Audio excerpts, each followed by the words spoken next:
Bonjour, bienvenue sur le plateau de Polytech TV. L'antenne reprend ce matin avec le premier rendez-vous, le rendez-vous des Cleantech. Vous savez que le Cleantech, c'est une journée qui s'est déroulée au pas de charge, j'imagine, mais David va m'en dire plus dans un instant, hier, ici sur Polytech, une vraie nouveauté. On développera dans un instant. Une journée qui va être marquée par la thématique de l'énergie, puisque dans un instant, nous parlerons effectivement de transition énergétique. La grande émission, juste après, sera consacrée au thème de l'énergie. Nous aurons un grand débat cet après-midi à partir de 13h30 vers la transition énergétique. Voilà pour le programme sur la thématique énergie. Et puis nous retrouverons, comme chaque année, les EEP Awards, le prix européen de l'innovation environnementale qui récompense des entreprises à travers le jury composé de grands titres de la presse environnementale européenne. Nous parlerons également avec la Colombie, nous parlerons du réseau Ecotech et puis nous recevrons également l'Argentine, donc un plateau un peu international aujourd'hui pour finir avec les premières certifications LNE services dans le domaine des sites et sols pollués cet après-midi, donc en fin d'après-midi. Seront remises des certifications à des entreprises qui travaillent sur la dépollution des sols. Mais donc d'abord le rendez-vous des Cleantech avec deux invités, David Dornbusch, présidente de Clean Tuesday, et Marie-Marguerite Bourbigo, je vais y arriver, chargée de mission, responsable de la commission thématique environnement et aménagement du littoral au pôle mer Bretagne. Alors pourquoi le pôle mer Bretagne? Parce que parmi les énergies renouvelables, il y a évidemment les énergies venant des éoliennes, donc ce qu'on appelle les ressources énergétiques marines, et on en parlera avec vous, madame, dans un instant. Tout d'abord, David, un mot peut-être de ce qui s'est passé hier sur le Cleantech. Ça s'est passé comment? Ça a été une journée, je crois, extrêmement dense. Vers 18h, tous les participants au cocktail de clôture étaient totalement épuisés, ce qu'on a jugé comme un bon signe, parce qu'effectivement, il y a eu quasiment en permanence 3 programmes en parallèle. Donc ça avait commencé par cette plénière qui était très attendue, où on a eu la chance en plus d'avoir François Hollande qui parlait plusieurs minutes et qui a fait plusieurs annonces. Cette plénière qui s'appelait Après Fukushima vers le 100% renouvelable était très attendue. Elle a tenu ses promesses, je crois, puisque les intervenants internationaux ont montré ce qu'ils faisaient chez eux. Les Français, alors c'est intéressant parce que c'était beaucoup de la biomasse pour les Français, ont montré qu'il y avait des choses à faire. Et Corinne Lepage est venue d'ailleurs également en guest star en fin de débat et a amené un esprit on va dire, amené de l'animation dans le débat. À un niveau qui n'était pas attendu. Elle est passée ici aussi hier matin, ouais. Elle était assez... Elle était très vive et très vive, voilà. En même temps c'est une bonne experte, donc ses propos n'étaient pas contestés par les professionnels dans la salle. Et ensuite, donc, toute la journée, les débats se sont succédés. En parallèle, plus de 25 startups ont pitché, dont plusieurs en visioconférence des États-Unis, certaines venues de Corée, enfin à un niveau international exceptionnel. Il y a eu énormément de contacts qui ont pu être pris, ce qui se constitue sans doute de plus en plus la spécificité des Cleantech françaises, c'est-à-dire la relation start-up grand groupe. On n'a pas un grand niveau de capital risque comme on peut l'avoir aux États-Unis, mais c'est peut-être compensé par la relation start-up grand groupe. Donc on a eu beaucoup de relations de très bon niveau là-dessus. Donc je crois que l'ensemble des participants étaient très contents hier et totalement épuisés. Et d'ailleurs, oui, parmi ce qu'a dit Corinne Lepage ici même, elle a dénoncé en quelque sorte finalement cette volonté des pouvoirs publics de faire la part belle aux grands groupes, alors qu'hier même ici, nous avions Suez Environnement, et puis vous aviez Total, d'autres grandes entreprises. Est-ce qu'il y a une tendance aujourd'hui en France, une bascule un petit peu, qui fait que les grands groupes prennent conscience qu'il faut aider les TPE, les PME innovantes? C'est vraiment au cœur de la problématique que nous, on pose depuis 3 ans. Alors maintenant, ça s'appelle l'Open Innovation. Beaucoup de monde commence à en parler. Il y a 3 ans, quand on s'est lancé, ça n'existait pas. Enfin, le mot n'était pas apparu. Nous, on utilisait le terme de communauté. Mais ça s'est traduit dès le début du lancement de ce qu'on a fait. On a connu par exemple Veolia qui avait lancé sa plateforme, qui a été suivi de très près par Suez. Hier, il y avait Total, il y avait la SNCF qui a été très emblématique parce qu'un groupe aussi traditionnel que la SNCF soit capable de rentrer en relation avec les startups, c'était intéressant. Très récemment, on a vu une série de nouveaux groupes. Il y a Alstom qui commence à rentrer dans le mouvement. Il y a Madame Herlot, donc la patronne du fonds de la SNCF, a réussi à faire entrer PSA et faire entrer les automobiles, enfin les fabricants automobiles dans le secteur. C'était pas facile. Il y a vraiment un certain nombre de grands groupes et tout en haut, c'est vraiment, ça se passe au niveau des directions générales des grands groupes qui ouvrent ces plateformes avec une volonté de travailler différemment. Alors, il y aura forcément des échecs, il y aura forcément de la casse, mais pour l'instant, il y a vraiment une volonté et c'est le mouvement clé. D'ailleurs, François Hollande a souligné qu'il ne fallait pas rentrer dans une dialectique opposant grands groupes et start-up, Voilà. mais qu'il fallait beaucoup plus travailler sur une logique de plateforme. Et je pense que s'il y a quelque chose qui peut sauver les cleantech françaises aujourd'hui, à part Polytech évidemment, c'est cette relation grand groupe start-up. Allez, c'est bon signe. Madame Bourbigo, je vais y arriver, mais quelquefois on bute sur des noms, mais vous m'en excuserez. Vous êtes donc chargé de mission au pôle mer Bretagne. Le pôle mer Bretagne, c'est un pôle de compétitivité. Présentez-moi un petit peu ce pôle. Oui, Allez-y, ça marche. Bon. Donc le pôle mer, il y a 2 pôles mer de compétitivité qui sont des pôles à vocation mondiale, donc qui ont été labellisés en 2005 par le gouvernement. L'autre pôle est en région PACA, En PACA, oui. Voilà, pôle mer Bretagne, pôle mer PACA. Les 2 pôles travaillent en coordination très étroite sur les différents projets qu'ils labellisent.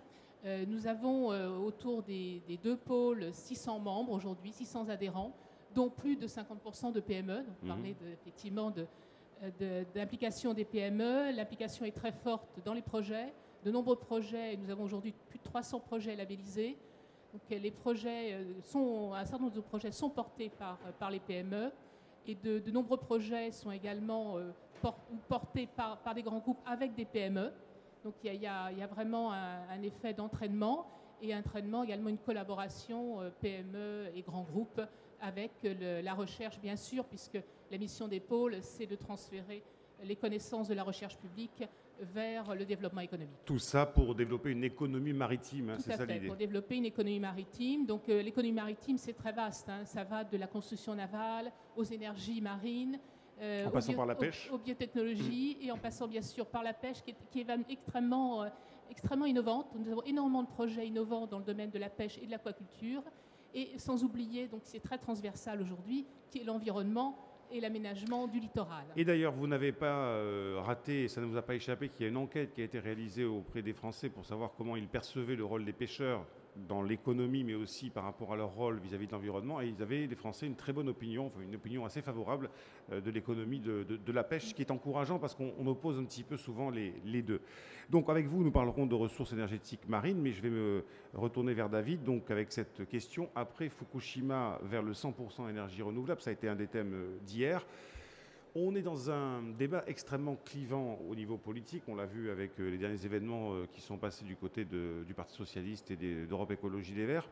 Est-ce que c'est raisonnable aujourd'hui d'imaginer un 100% énergie renouvelable ? Donc hier, on a effectivement essayé de poser ce débat. Comment on l'a posé? On l'a introduit avec 2 présentations, une venue d'Espagne, l'autre venue d'Irlande. Alors, une aux Canaries, où il y a une des îles des Canaries. Les Canaries, c'est pas tout petit, c'est quand même 2 millions d'habitants, et l'été, c'est 12 millions de touristes. Une des îles des Canaries qui, dès l'année prochaine, sera en 100% renouvelable. Alors, les dispositifs qu'ils ont construits, mais je crois que les Irlandais se dirigent vers la même chose, c'est massivement de l'éolien, combiné avec des systèmes de stockage sous forme de lacs ou de barrages. Donc, en fait, c'est beaucoup d'éoliennes. Et deux ou trois lacs qui sont construits en cascade. Donc les éoliennes, soit elles débitent directement sur le réseau, soit s'il n'y a pas la consommation, elles pompent l'eau qui est remontée de barrage en barrage. Et ensuite, donc, cette eau est débitée quand il n'y a plus de vent. Et a priori, la première île va être entièrement autonome dès l'année prochaine. Et je pense qu'ils comptent continuer à équiper les îles Canaries comme ça. Il y avait également l'expérience irlandaise qui était relatée. Alors en Irlande, on est un taux, alors la production éolienne, c'est la plus élevée d'Europe en pourcentage, et on est fréquemment maintenant à 50% de production éolienne, pas en moyenne, mais on a fréquemment des pics à 50%, et également, ils ont indiqué qu'ils allaient également se lancer dans un système de construction, de système de pompage.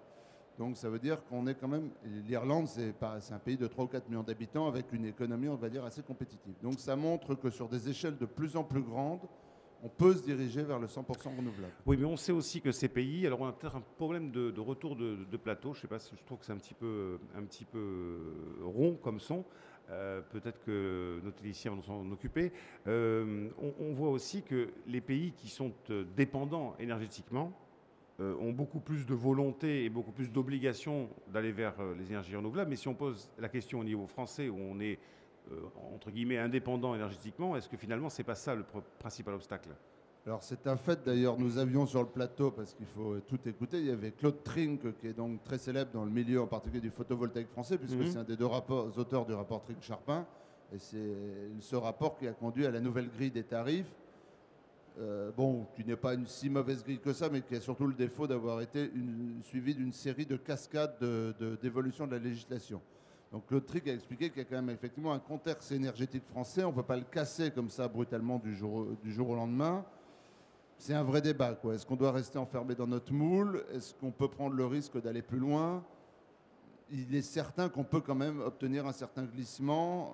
Bon, Madame Lepage a souligné sans doute le poids historique du producteur d'électricité français, qui est manifestement quand même un obstacle relatif à l'évolution. Il y a un problème de séparation. Alors la séparation à la demande de Bruxelles entre la production et la distribution a été particulièrement partiellement mise en œuvre, mais elle n'a pas été poussée au bout, hein, puisqu'aujourd'hui RTE et RDF restent totalement dépendants d'EDF.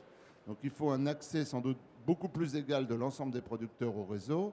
J'entendais encore ce matin à la radio que Solaire Direct, donc une des startups emblématiques du solaire en France, annonce qu'ils font du solaire à 10 centimes du kilowattheure sans subvention, ce qui serait une annonce très importante, effectivement, puisque le tarif en France est à 12 centimes. Ça veut dire qu'on sera à la fameuse grid parity.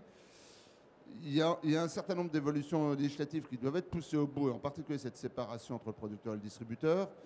Maintenant, il est clair qu'il y a d'énormes intérêts industriels en jeu. Alors, ce que je trouve positif, c'est que quand on voit un acteur comme Total qui fait quasiment la même taille qu'EDF, ou des acteurs comme Veolia ou Suez, qui ne sont pas non plus des tout petits acteurs, eux font le pas, quoi. L'année dernière, Total a racheté le plus grand fabricant américain de panneaux solaires, SunPower. Donc, c'est des fabricants qui font le pas. Donc, si tous ces industriels qui ont su construire un business model à une époque savent faire évoluer leur business model, je ne vois pas de raison que EDF ne comprenne pas au bout d'un moment qu'il doit également faire évoluer son business model. Alors, si on fait un focus particulier sur l'énergie éolienne, qu'est-ce que vous faites au pôle mer Bretagne sur ce sujet-là? Sur les énergies marines, donc ça fait maintenant, depuis le départ, on a eu de nombreux développeurs sur les énergies marines, que ce soit les éoliennes, les hydroliennes, éoliennes flottantes. Aujourd'hui, donc, on est également très impliqué dans le passage maintenant à l'industrialisation, hein, puisqu'il y a eu des appels donc pour 3 gigawatts d'installés en l'éolien posé, donc, qui vont être installés à l'échelle de 2015, dans lequel d'ailleurs les énergéticiens sont très présents. Hein. On a sont présents dans ce secteur, les énergéticiens, les gens du parapétrolier, enfin les industries du parapétrolier, le naval. Donc il y a en France donc un énorme potentiel pour se positionner donc sur ce marché qui est émergent, mais très prometteur. Hein. On est normalement à l'échelle de 2020, donc on devrait avoir entre 6 à 8 gigawatts d'installés au niveau des côtes françaises. Donc ça va participer à peu près 5% des besoins en électricité totale en France, puisque en France les besoins sont de 600 TWh. Alors les besoins actuels, parce que quand on parle d'efficacité énergétique, on parle aussi économie d'énergie. Donc si on se projette à 2015-2020, on peut imaginer que les besoins des Français seront moindres, puisqu'on aura fait d'énormes efforts en termes d'économie d'énergie.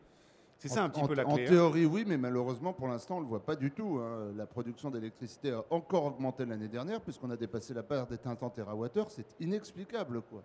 On est le seul pays en Europe où la production et donc la consommation d'électricité continue à augmenter. Il y a un vrai problème de ce côté-là. Donc, pour l'instant, il n'y a aucune pression. Dans ces conditions-là, on ne pourra pas aller vers le 100% ONR. C'est sûr que si on continue à faire augmenter systématiquement la production d'électricité avec l'idée derrière que de toute façon, pour gagner plus d'argent, il faut vendre plus de kilowattheures, on ne s'en sortira pas. Le modèle des acteurs de l'eau et des déchets qui savent aujourd'hui qu'ils vont vendre moins de mètres cubes d'eau et moins de volume de déchets et qui sont en train d'inventer de nouveaux business models orientés vers le service, l'efficacité, etc., il faut qu'ils deviennent prégnants dans l'énergie aussi, parce qu'on ne peut pas continuer sur une pente où la production d'électricité augmente, quoi. On voit quand même tous les jours les problèmes du réchauffement climatique. Même si la production en France est peut-être moins émettrice de CO2, ça reste un vrai problème.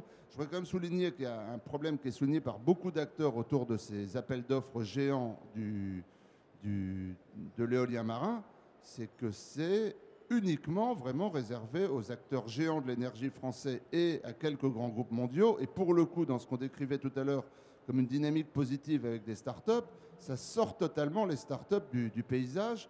Et là, vraiment, par rapport au paysage qu'on essaie de construire, où un certain nombre de grands groupes travailleraient avec une constellation de startups autour d'eux, les feraient grossir et en ferait demain des Vestas, des Solon, enfin des boîtes à 1, 2, 3, 5 milliards d'euros. Là, pour le coup, on est en train d'écrabouiller tout le tissu et de remettre tout le jeu entre les mains des acteurs géants. C'est vraiment pour nous un problème. C'est bon, je pense, enfin, je ne suis pas tout à fait d'accord, vraiment pas d'accord avec vous. Il y a quand même autour de ces appels une fédération d'un certain nombre d'entreprises. On voit donc autour du Havre, il y a une quarantaine d'entreprises qui travaillent et qui vont avoir donc qui sont associées donc à cet appel donc qui va se faire autour de Dieppe et de Fécamp. Autour du Bretagne Pôle Naval, il y a 60 entreprises qui sont également présentes et qui vont être donc associées à ce développement. Et autour de Saint-Nazaire, 90 entreprises. Donc, oui, alors autour de Léopalia. Donc, il y a ce qui se dessine, c'est que les maîtres d'ouvrage, ce sont les grands groupes. Effectivement, la maîtrise d'œuvre sera confiée totalement ou partiellement effectivement à des PME ou à des TPE. On se servira peut-être des innovations. Enfin bon, la vraie question, David, c'est que il faut énormément de moyens, il faut énormément injecter d'argent dans ces projets pour qu'ils soient viables économiquement. Donc c'est finalement mécaniquement les grands groupes qui récupèrent la mise. C'est un peu le problème, quoi, parce que beaucoup ont espéré que justement les renouvelables, c'est des énergies décentralisées. Il y avait un article le jour très intéressant dans un peu la référence mondiale américaine, Green Tech Media, qui disait c'est la fin des utilities. Pourquoi? Parce que les utilities, donc les grandes compagnies d'électricité, c'était justement construit autour de la centralisation de la production. Et disait justement, demain, avec les énergies renouvelables, on va des productions totalement décentralisées. Demain, toutes les 3 personnes autour de la table, on sera productrice d'électricité. Et si justement on reconstruit un parc de renouvelables qui est totalement centralisé, on casse toute dynamique potentielle autour de la décentralisation, de la capacité à des petites entreprises à rentrer et de faire rentrer. C'est exactement comme si au moment de l'Internet, on avait décrété que tout l'Internet était entre les mains de France Télécom. Bon, ben, on voit bien le résultat. En France, d'ailleurs, on n'a aucune start-up qui a émergé, quoi. Les Facebook, les Google, malheureusement, ils sont tous aux États-Unis, quoi. Les Facebook et les Google des renouvelables, ils vont être aux États-Unis et en Chine. Alors, sûr. À ce moment du débat, on va essayer de s'éloigner un petit peu de l'énergie éolienne pour parler de la biomasse, par exemple, où là, on a manifestement en France énormément de potentiel, énormément de projets, peu de réalisations, souvent assez inefficaces. Le problème de ce côté-là, c'est quoi? C'est le manque de courage politique, le manque d'argent, parce que nos voisins allemands, par exemple, sur ce sujet-là, sont vraiment en avance. Alors qu'on parle biomasse, on parle de la biomasse en général, on parle de méthanisation, bois, énergie, enfin on ne va pas développer ici. On est dans un salon professionnel et tout le monde connaît ce sujet-là. Mais ma question est très simple, c'est pourquoi en France, ça n'avance pas et pourquoi ça représente, je dirais, un tout petit pourcentage de ce dont nous aurions besoin? Alors effectivement, en France, ça avance pas tellement. Il y a le fameux chiffre, doit être toujours pas à 100 installations de méthanisation en France, alors qu'on est à 4 ou 5 000 en Allemagne. Bon, il y a peut-être 25% qui marchent à moitié en Allemagne, mais ça en fait encore 3 000. Malgré les tarifs d'ailleurs de rachat qui ont été promulgués au 1er mai, ça n'a pas décollé, alors que les tarifs paraissaient pas mauvais. Alors il y a des éléments, il y a quand même une résistance maintenant en France, hein, mais enfin on est tous concernés.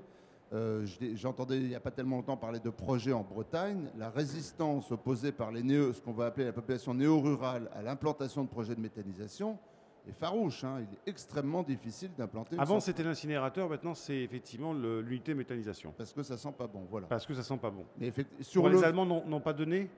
Je ne sais pas du tout comment est fait le territoire allemand. Peut-être qu'il est plus concentré ou que les gens n'ont pas de maison de vacances, ou je ne sais pas, ou peut-être que la loi est plus coercitive en Allemagne. Hein. Ce serait sans doute un élément à étudier, mais il faut vraiment expliquer ce point-là.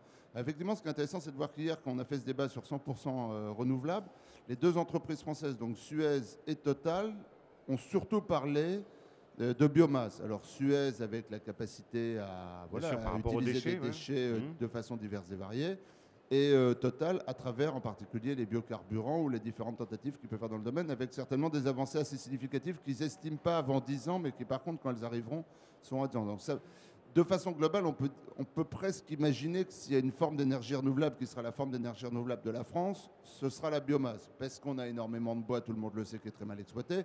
Parce qu'on a énormément de déchets agricoles qui sont très mal exploités.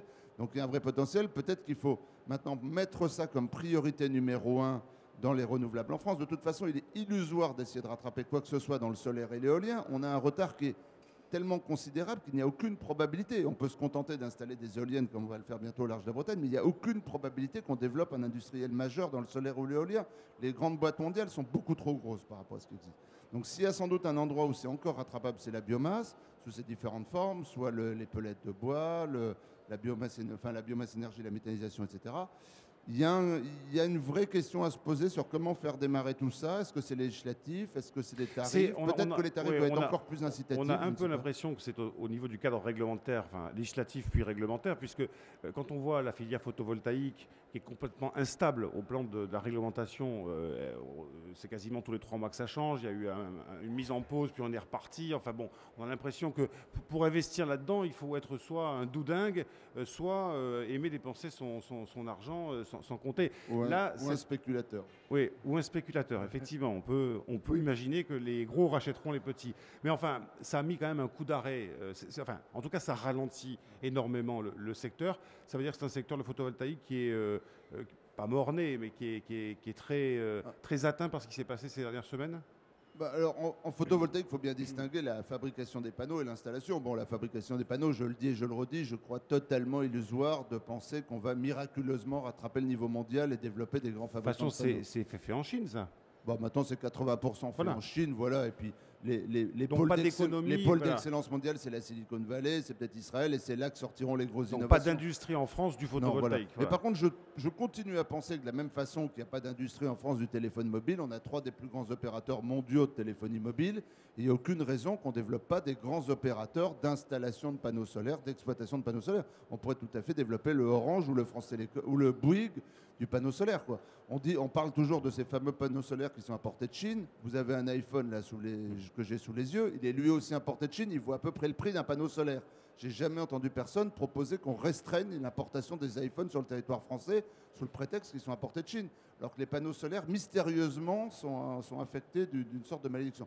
Moi, je pense qu'on peut développer des grands industriels fin de cycle sur l'installation, la maintenance. La France est un pays traditionnellement très fort dans les services.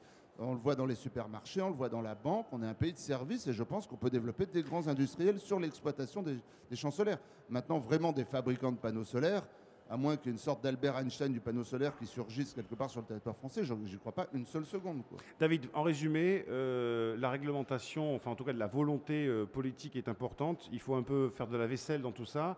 On a des programmes qui commencent à se dessiner, ceux de François Hollande, ceux de l'UMP, etc.